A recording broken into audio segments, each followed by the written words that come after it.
December 24th, 1944. Snow lay 3 feet deep across the Wyoming timberlands, muffling every sound except the crunch of boots as German prisoners were marched through the dark toward the mess hall. They expected the usual bread rations, a thin ladle of soup, the monotony of captivity. Instead, the doors burst open and the glow of lantern light spilled across rows of tables set with turkey, mashed potatoes, and pumpkin pie. The shock hit harder than any artillery barrage. For men who had not tasted such food in years, it felt unreal, even dangerous, as if kindness itself might be a trap. Among them was Sergeant Rudolph Ritchell, captured during the chaos of the Ardennes. His thoughts twisted between suspicion and awe. Only weeks earlier, American shells had torn through his unit's defenses. Now, the same enemy was carving turkey and passing bread as though welcoming old friends. In his diary that night, he would write, "We celebrated together quite according to German custom." But in that instant, he could not decide whether to laugh, weep, or resist the warmth spreading inside him. This was the paradox of captivity in America. A soldier trained to hate and fear the enemy suddenly faced a contradiction too sharp to ignore. The cruelty of war outside the wire collided with an unexpected generosity inside it. Behind this single meal stretched a vast system of camps hundreds across the United States, housing more than 400,000 Axis soldiers. Yet, here in a frozen outpost, cut off by snow, the clash of ideology and humanity had reached a breaking point. That night was more than dinner. It was the beginning of a transformation neither side could have imagined. The prisoners filed into the mess hall with their shoulders hunched, boots caked with snow, and stomachs braced for disappointment. The air smelled of smoke and wet wool, the kind of heavy silence that clung to men who had long since abandoned hope of surprise. For weeks, the routine had been as predictable as the snowdrifts piling against the barracks walls, bread so hard it cracked teeth, watery broth that barely warmed frozen hands, the endless monotony of captivity. Men muttered to one another in German, resigned to another night of hollow sustenance, their minds drifting to families far across the ocean. The clang of the doors shutting behind them sealed the expectation of hunger. But then, as their eyes adjusted to the light, the world turned upside down. On the tables lay platters steaming with roast turkey golden brown and dripping with juices. Bowls of mashed potatoes glistened with melted butter. Loaves of fresh bread, still warm from the ovens, lined the center flanked by pitchers of milk and plates of pumpkin pie. For a heartbeat, no one moved. The prisoners stared in disbelief, unsure if their eyes were deceiving them. The guards stood by with straight faces, as though nothing was out of the ordinary, while mess sergeants' men who had fired rifles at German positions just months earlier carved thick slices of meat and placed them onto plates with deliberate care. The contrast struck like lightning. One moment they were the enemy, the next they were guests at a feast. Sergeant Rudolph Ritchell blinked hard, fighting the suspicion that this might be some cruel trick. He could still smell the gunpowder from the Ardennes, in his memory still hear the cries of men crushed under artillery barrages. And yet here he was, a prisoner, about to taste turkey, as if he were back at his mother's table in Cologne. His hands trembled as he reached for the fork, the steam fogging his spectacles. When the first bite touched his tongue, warmth surged through him. It was not just the food, it was the defiance of everything he had been taught to believe about Americans. He wrote later in his diary that they celebrated together quite according to German custom. But in that moment, words failed. Around him men erupted in low voices of astonishment. Some laughed nervously, others crossed themselves as though witnessing a miracle. A few sat frozen, too overwhelmed to eat. The guards watched with a strange mixture of pride and distance, their rifles slung but forgotten. The barrier between captor and captive cracked not with speeches or treaties, but with gravy ladled over potatoes. In that timber hall buried in snow, the war seemed to pause. The orchestra the prisoners had pieced together from borrowed instruments struck up a carol. The sound was thin at first, hesitant, but it grew as voices joined in. German hymns rose toward the rafters, harmonizing with the scrape of cutlery and bursts of laughter. The Americans listened, some even humming along, though they did not know the words. The prisoners had typed up little programs with jokes at their own expense, lampooning the guards and the absurdity of their situation. Laughter echoed in two languages, proof that humor could bridge a chasm deeper than ideology. Private Wilhelm Schaefer, who had once driven tanks across the Russian steppe, stared at his plate in wonder. He had lost weight in the field, ribs sharp against his uniform, but tonight he realized something that unsettled him. He was heavier, healthier, better nourished as a prisoner than he had ever been as a free soldier in the Reich. The turkey, the bread, the pie, it was abundance made flesh, and it gnawed at the foundations of the propaganda he had swallowed for years. America, painted as weak and decadent, now appeared stronger in ways Germany could not comprehend. As the evening unfolded, the mess hall transformed. Prisoners and guards alike tapped their feet to the rhythm of the music. Some shared cigarettes across the aisle, others clinked tin cups in mock toasts. The officers were given their own table not as a gesture of superiority, but as recognition of rank, a courtesy unimaginable on the Eastern Front. Each slice of turkey carved by American hands was a silent statement: you are still soldiers, but tonight you are also men. Outside, the wind howled against the timber walls, snow burying the camp deeper into isolation. Inside, warmth radiated from lanterns, stoves, and the simple act of sharing food. The cold and the fear that had defined every hour of captivity gave way to something fragile but undeniable: trust. It was not spoken, not declared, but it flickered in the eyes of men who had stared down the abyss of war and now found themselves impossibly breaking bread with those they once sought to kill. When the music shifted to familiar carols, a remarkable thing happened. American guards began to sing haltingly at first. Then, louder, their English verses weaving with the German lines. The mess hall shook with a harmony no general could have planned. Men swayed, clapped, even laughed, until tears rolled down weathered faces. In that chorus, the walls of the prison seemed to dissolve. The rifles leaned forgotten in the corner, the fences outside rendered meaningless by voices lifted together in the spirit of a holiday both sides recognized. Rachel scribbled in his diary late that night by the dim light of a lantern. His words carried both awe and unease. How could men who had rained fire upon his comrades now feed him with such generosity? The paradox burned hotter than the food in his stomach. Yet he knew one truth beyond question: the memory of this Christmas would outlast the war itself. Thus the meal became more than sustenance. It was a rupture in the logic of hatred, a glimpse of humanity beneath layers of uniform and ideology. From the icy silence of the march, to the mess hall, to the raucous laughter echoing by night's end, the transformation was complete. The snow outside remained unbroken, but within those timber walls a different kind of thaw had begun, one that hinted at the possibility that even in the darkest winter, peace could flicker to life across a shared table. The echoes of laughter and carols from that Wyoming mess hall did not fade into silence. They belonged to something far larger, part of an immense system that stretched from the Atlantic seaboard to the Pacific coast. What happened that night was not an isolated miracle, but one thread in a vast tapestry of captivity in America during the last years of the war.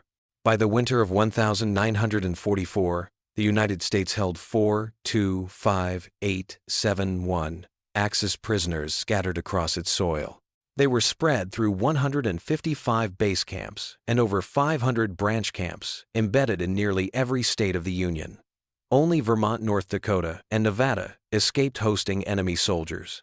Everywhere else, from the farmlands of Nebraska to the pine forests of Georgia, from the deserts of Arizona to the rocky coasts of Maine, German uniforms were locked behind fences under the watchful eye of American guards. To the men who had grown up under Hitler's propaganda, the very idea of being captured by Americans carried a dark expectation. They had been told to anticipate brutality, starvation, and degradation. Rumors about Soviet camps had already painted captivity as a slow death sentence, and many assumed the United States, as their sworn enemy, would treat them no better. Yet when transport trains rolled into these camps, what they found was a paradox that defied every instinct they carried from the battlefield. The facilities themselves were a revelation. Most of the base camps were built on former military posts, civilian conservation corps sites, or newly erected compounds, designed to hold thousands of men. Wooden barracks stretched row by row, heated by coal stoves in the brutal winters, ventilated by windows in the hot summers. Each camp had its own mess halls, infirmaries, recreation yards, and even chapels. For many prisoners, the accommodations were better than what they had endured in the frozen forests of the Eastern Front or the bomb-ravaged ruins of their homeland. The Geneva Convention was not merely honored in these camps, it was exceeded. Prisoners received uniforms, boots, blankets, and medical care. 3 meals a day appeared with a regularity that stunned men who had lived on ration cards since 1939. While their families back home scraped together meals of turnips and black bread, German soldiers in American captivity were served scrambled eggs, bacon, coffee, milk, and fresh fruit. At lunch and dinner, they might eat beef, stew, pork chops, chicken, or salmon, accompanied by vegetables, bread, butter, and dessert. It was abundance turned into routine, and it shook their understanding of who truly held the advantage in this war. The sheer scale of the operation was staggering. In Texas, where vast tracts of land had been converted into camps, tens of thousands of German prisoners labored in cotton fields under the blistering Sunday. In the Midwest, they harvested corn and wheat-filling barns for American markets. Along the West Coast, camps dotted the valleys of California, their inhabitants working in orchards heavy with fruit. In Colorado and Nebraska, the sugar beet industry leaned heavily on their labor fields, alive with men who only months earlier had driven tanks or manned artillery in Europe. The War Department coordinated every detail, moving prisoners from state to state to meet the needs of a wartime economy stretched thin by millions of American men serving overseas. Inside the compounds, daily life followed a rhythm that combined strict supervision with surprising autonomy. American guards oversaw security, yet, within the fences, the Germans maintained their own hierarchy. Captains and majors commanded respect, sergeants organized roll call, corporals managed work details. This system reinforced discipline and gave men a sense of structure that prevented camps from descending into chaos. It also preserved their dignity as soldiers, rather than reducing them to faceless captives. What shocked many prisoners most was the opportunity for education and cultural engagement. Libraries appeared in the camps, filled with books banned in Nazi Germany. Mathematics classes were taught by university professors who had been drafted into the Wehrmacht. Engineers gave lectures on mechanics. Language classes introduced German youth to English, taught by fellow prisoners who had once studied abroad. Even orchestras formed, drawing on musicians who had been pulled into uniform and now found themselves performing Bach and Beethoven in barracks halls lit by lanterns. Such conditions contradicted every story they had been told. They had been warned that capture meant humiliation, yet they were granted privileges. They had expected hunger, yet they were well fed. They had braced for isolation, yet they found themselves in communities where creativity flourished. For many, the shock was not only physical but psychological. If the enemy could treat them with this level of fairness, even generosity, then what else had they been misled about? Still beneath the veneer of order and comfort, the camps carried a tension that could not be ignored. Hardline Nazis, committed to the ideology of the Reich, sought to maintain their grip over fellow prisoners. They attempted to enforce loyalty through intimidation, sometimes violence, against those who softened toward American ways. The Americans responded by creating segregation camps, isolating fanatics from ordinary soldiers who simply wanted to survive the war. This separation revealed the deep fractures within the German ranks, fractures made sharper by the conditions of captivity. The contrast between expectation and reality ran deepest during the holiday season. The Wyoming Christmas feast was echoed in camps across the country. Decorations hung from rafters, paper chains, and evergreen boughs brightened otherwise bleak barracks. Music filled the air as orchestras rehearsed carols, and YMCA donations of instruments gave men a chance to reclaim pieces of their culture. Guards often paused to listen, and sometimes, to the prisoners' astonishment, joined in the singing. The shared humanity on display during these evenings tore down the walls of enmity in ways no battlefield could. The numbers told one story: hundreds of thousands of enemy soldiers confined in hundreds of camps, overseen by thousands of American guards. But the reality went beyond arithmetic. The camps became laboratories of paradox, where men trained to kill one another discovered common ground in food, music, labor, and dignity. For German prisoners, the revelation was both comforting and unsettling. For Americans, it was proof that the nation's strength lay not only in its weapons and factories, but in its ability to extend humanity even toward sworn enemies. From the frozen timber camp in Wyoming to the sprawling barracks of Texas, from sugar beet fields in Colorado to orchards in California, the system of captivity in America created an unexpected stage where the war's narrative bent in surprising directions. The prisoners had come expecting degradation. Instead, they encountered a mirror reflecting their own vulnerability and America's astonishing capacity. The Christmas meal was the spark, but the reality of the camps was the fire, a warmth that spread across the continent, reshaping the very meaning of captivity in the midst of a world at war. The vast network of camps across America did more than confine German prisoners. It created an entire shadow society that mirrored civilian life in ways none of the captured men could have predicted. The Christmas feast and the astonishing abundance of food were only the first shock. What came afterward was the daily rhythm of camp life, a rhythm so structured and humane that it shattered the hardened expectations forged on the battlefields of Europe. Each morning began with roll call, but unlike the brutal shouts of German officers on the front here, it was conducted with precision and calm. American guards stood at the perimeter, rifles slung over their shoulders, but they rarely intervened. Instead, German sergeants barked the names. Corporals lined the men into formation, and captains maintained order. The Americans had made a conscious decision to let the Germans run their own internal structure while the guards provided the walls and watchtowers.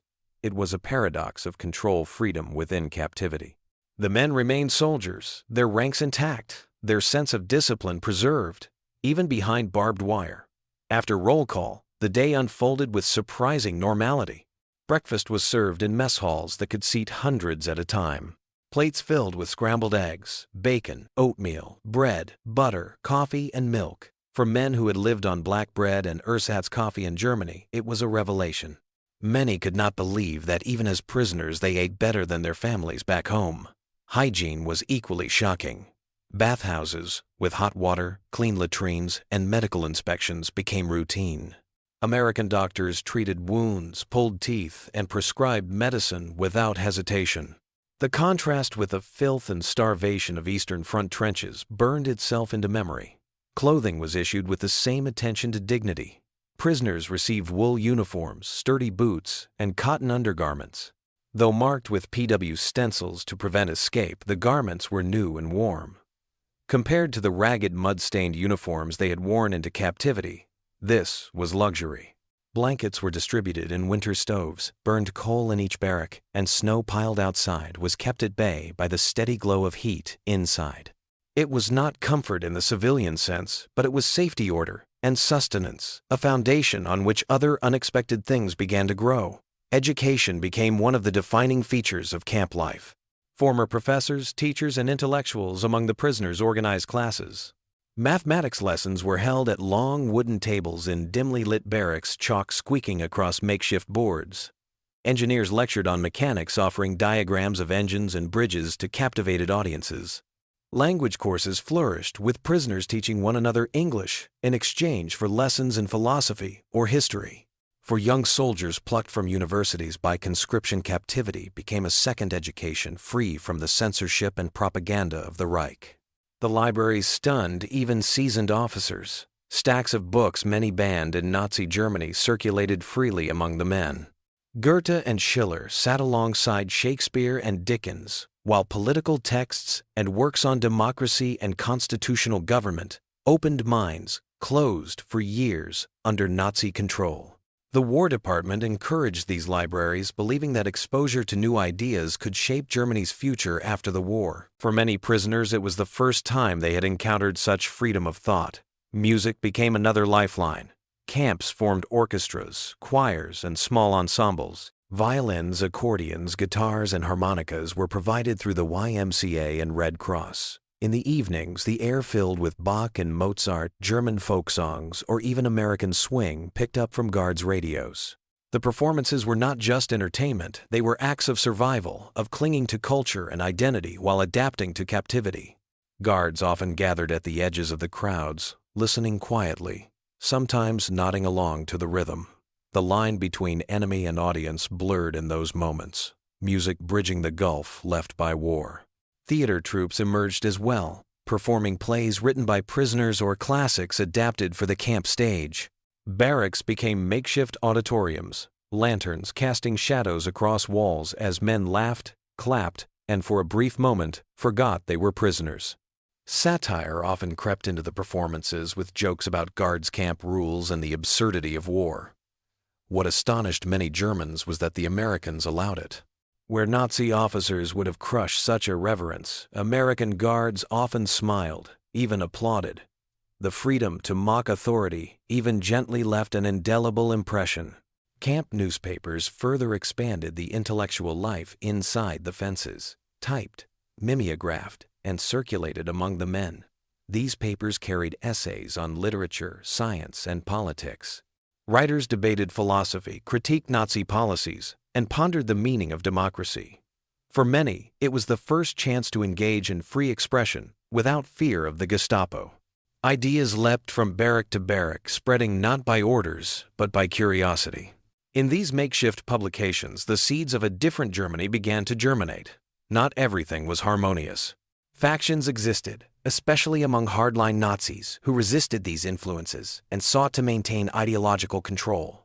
They tried to intimidate others, branding them weak or traitorous if they embraced American opportunities. The Americans responded by identifying and isolating extremists in separate camps. Once removed, the atmosphere in the main compounds lightened, allowing the majority to explore education and culture without fear. For many prisoners, the rhythm of life began to feel almost normal, which was its own strange dissonance. They were still captives, fenced in by barbed wire, their futures uncertain. Yet each day brought food, clothing, learning, and music. The monotony of prison became a framework for survival and reflection. Men who had marched through ruined cities and starved in freezing trenches found themselves reading novels, learning English, or performing symphonies in a country they had once sworn to destroy. The impact of this daily life cannot be overstated. It challenged every narrative they had carried into captivity. Instead of breaking them, the Americans had preserved their dignity. Instead of silencing them, they had given them books, instruments, and printing presses. Instead of feeding hatred, they had offered sustenance and order. Within the walls of these camps, men confronted not only their captors, but themselves, forced to reconcile the lies of ideology with the truth of lived experience. The life inside the camps, shaped by meals, uniforms, education, and culture, was not simply survival, it was transformation. What began with astonishment at a Christmas dinner in Wyoming continued day after day, meal after meal, lesson after lesson. The prisoners learned that captivity could strip away weapons, but not humanity. In fact, it could reveal a humanity deeper than anything they had known in years of war. And as the snow melted and the seasons turned, that realization grew stronger, preparing them for the even greater paradoxes waiting outside the wire when they labored among the very civilians whose sons still fought across the ocean. The rhythm of life inside the camps was steady and structured, but its most profound impact came when prisoners stepped beyond the fences to work in the heart of American communities. What had begun with abundant meals, education, and music inside the compounds now expanded into fields, factories, and homes across the country. The same men who had marched under swastikas and fought against American soldiers found themselves harvesting corn, repairing barns, and operating John Deere tractors under the wide skies of the Midwest. The paradox deepened. They were enemies of the state, yet they became vital hands in sustaining America's wartime economy. Agriculture absorbed the greatest number of prisoners. In the plains of Nebraska, Colorado, and Wyoming, German POWs bent their backs over endless rows of sugar beets, wheat, and corn. Farmers whose sons were fighting in Europe or the Pacific suddenly had dozens of strong young men to fill the gap. Trucks rolled up to camp gates each morning, and prisoners watched but not chained, climbed aboard to begin their day's labor. They learned the rhythms of American farming, from milking cows at dawn to hauling in the last wagon of grain under the setting sun. The equipment they used astounded them. John Deere, Harvesters International trucks, Caterpillar tractors, machines that were more advanced and more reliable than anything they had handled in Germany. The productivity left them speechless, a visible testament to America's industrial power. Factories and workshops also opened their doors. In Missouri, prisoners worked in munitions plants inspecting shell casings and operating machinery. In the South, they helped repair roads and build bridges. Though the work often carried irony, manufacturing the very weapons that would be used against their homeland, the prisoners were treated with professionalism by supervisors, many of them women whose husbands were away at war. For men accustomed to rigid hierarchies and fear-driven workplaces, the respect of American civilians was disarming. They were no longer faceless enemies. They were workers, colleagues, and in some cases even friends. Payment came in the form of modest wages, 80 cents a day, credited to camp accounts. To Americanize, it was a token sum. To the prisoners, it represented both dignity and possibility. With that money, they purchased cigarettes, soap-shaving kits, and most remarkably small luxuries they had never dreamed of tasting in wartime Germany. Coca-Cola magazines, chocolate bars, ice cream. These items became symbols of a world beyond scarcity. Holding a cold bottle of Coca-Cola in their hands, prisoners often felt the first cracks in the propaganda they had been fed for years. The decadent America described by Nazi newspapers was nowhere to be found. Instead, they saw abundance, efficiency, and a strange generosity. The work program did more than fill bellies and pass the time, it built bridges. Farmers who relied on prisoner labor began to see them not as monsters, but as young men caught in a war they had not chosen. Stories of friendship multiplied. In South Carolina, a farmer named Cecil Camel employed 3 German veterans on his tobacco fields. At first, they labored in silence, wary of one another. But over the weeks, trust grew. When Christmas came, Cecil's mother invited the men to the family table. Turkey, with dressing, sweet potatoes, cornbread, and apple pie, were laid out, and the German soldiers ate alongside American children who stared with wide eyes at the former enemies sitting in their home. By the end of the night, the piano filled with carols sung in 2 languages, voices blending in harmony that transcended war. Cecil, only 12 years old at the time, never forgot the sight of enemy soldiers transformed into guests. Similar scenes played out across the country. In Nebraska, the Johnson family invited prisoners who worked their beet fields to Christmas dinner. Farm wives, curious and compassionate, learned German recipes from the men and cooked sauerbraten, red cabbage, and dumplings. In return, the prisoners sang carols and told stories of their families in Bavaria and Saxony. Children showed off their Christmas gifts to men who had left their own children behind across the Atlantic. For a few hours, the war vanished, replaced by warmth and laughter that neither side had expected. The depth of these relationships often extended beyond captivity. After the war, letters crossed the ocean between American farm families and former prisoners. Photographs were exchanged, visits, arranged friendships, renewed in peacetime. Men who had once been sworn enemies returned years later as guests welcomed into homes that had once employed them as captives. These bonds defied the logic of war, proving that human connection could survive even the deepest divides. Of course, not every encounter was gentle. There were still moments of suspicion, tension, and occasional hostility from locals who resented the presence of enemy soldiers in their communities. Some feared escapes, others carried raw anger from the loss of sons and brothers in battle. Yet even in these places, the sheer humanity of daily labor, working side by side, sweating in the same sun, softened the sharpest edges. Over time, the fear dissolved, replaced by familiarity, and then in many cases by genuine respect. The work programs also reshaped the prisoners themselves. They began to see America not as an abstract enemy, but as a living society, one built on productivity, fairness, and astonishing abundance. Letters they wrote home, carefully censored, but still revealing, described tractors, wages, meals, and the strange kindness of civilians. Families in Germany, huddled in bomb shelters and scraping together scraps of food, could hardly believe what they read. The contrast was too great, the irony too sharp. For the prisoners, the realization was both comforting and unsettling. They were safer, healthier, and more respected in captivity than they had ever been as soldiers. The work gave them purpose, the wages gave them agency, and the relationships gave them a glimpse of a world that could exist without war. The same men who had once been trained to see Americans as barbarians now carried memories of farmhouses filled with laughter, fields heavy with crops, and tables where enemies had broken bread together. By the winter of 1944, the labor program had become more than an economic necessity for the United States. It had become a quiet revolution in the hearts and minds of thousands of German prisoners. Each swing of a hammer, each furrow plowed, each bottle of Coca-Cola purchased chipped away at the walls of hatred. Each Christmas dinner shared in a farmhouse or around a piano lit by candles deepened the paradox that captivity in America had become. Behind barbed wire, they had found dignity. Outside the wire, working shoulder to shoulder with civilians, they discovered something even greater, the possibility of reconciliation. And that, perhaps, was the most dangerous weapon of all.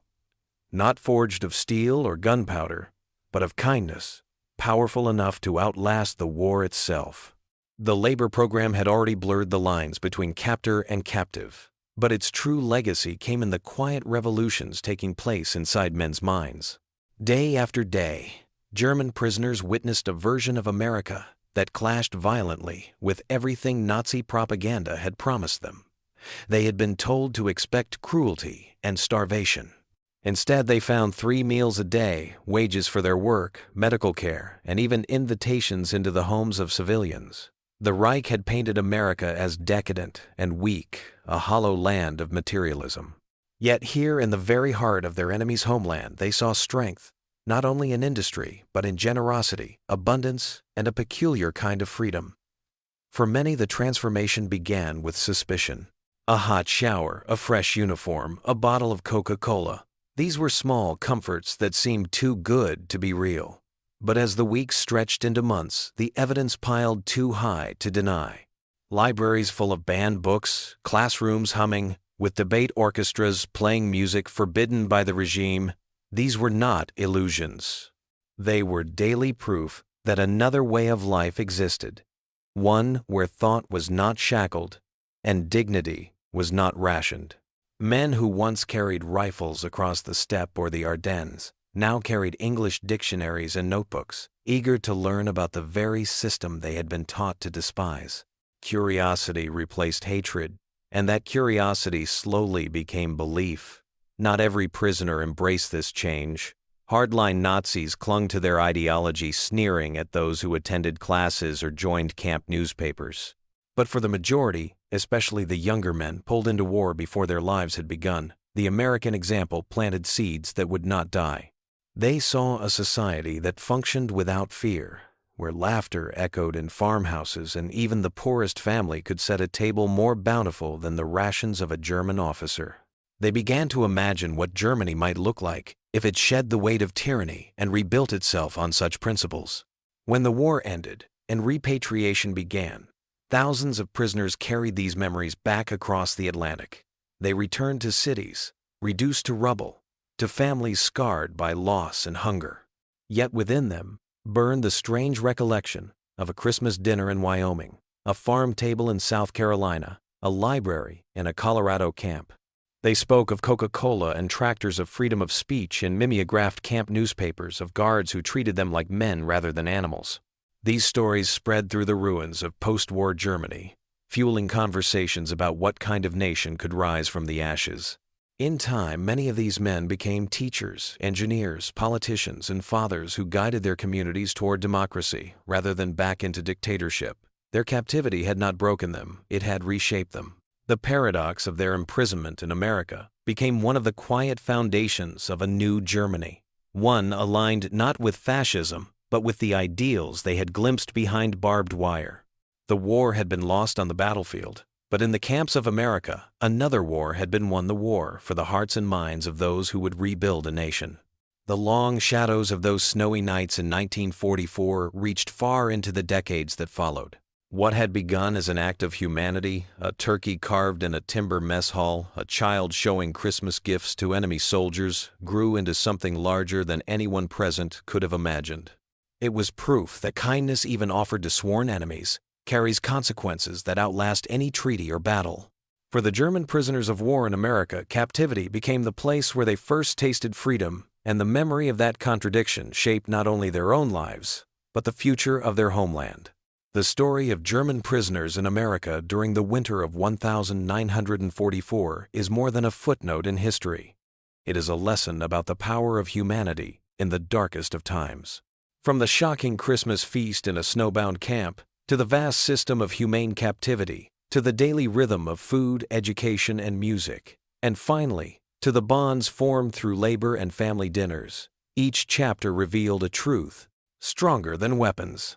These men entered the camps as enemies and left with memories that reshaped their view of the world and helped lay the foundation for a democratic Germany. Their experience proves that compassion can break the chains of hate and generosity can outlast fear. In remembering their journey, we are called to see our own choices more clearly. When faced with division and conflict, will we answer with vengeance or will we dare to choose humanity?